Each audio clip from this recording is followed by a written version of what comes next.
La tomate est une plante dicotylédone qui appartient à la famille des Solanacées, dont le nom scientifique est Lycopersicum eculentum. C'est une plante pérenne à la forme arbustive qui présente une ramification généralement sympodiale.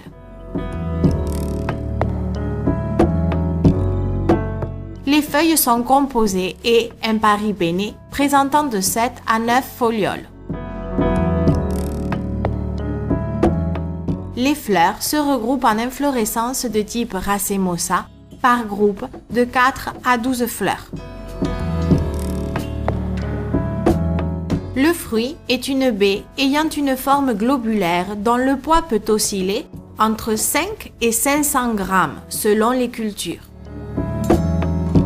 En général, les conditions optimales de développement oscillent entre 20 et 30 degrés pendant la journée et entre 12 et 17 degrés pendant la nuit, ainsi que des conditions d'humidité relative comprises entre 60 et 80%. La plantation de tomates en serre se réalise avec des plants qui proviennent des pépinières. Le repiquage au terrain définitif a lieu 30-35 jours après les plants en pépinière, quand la plante a 3 vraies feuilles et un système racinaire bien formé dans la motte. Pour le repiquage, on fait des trous. Une fois placée la motte, on la recouvre de terre et on arrose pour consolider le plant et faciliter son enracinement. Un cadre de plantation habituel est de 1,50 m entre les lignes et 50 cm entre les plants, bien que cela dépende de la variété cultivée.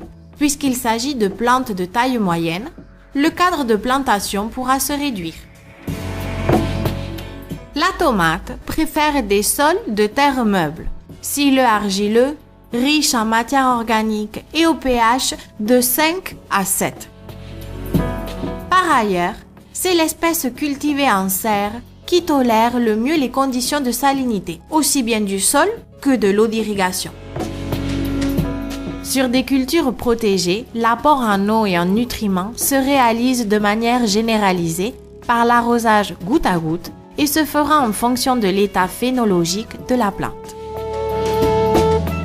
À partir de l'enracinement jusqu'à la noison des fruits, on augmentera le plus possible l'intervalle entre les arrosages pour que le système racinaire puisse explorer le sol en profondeur.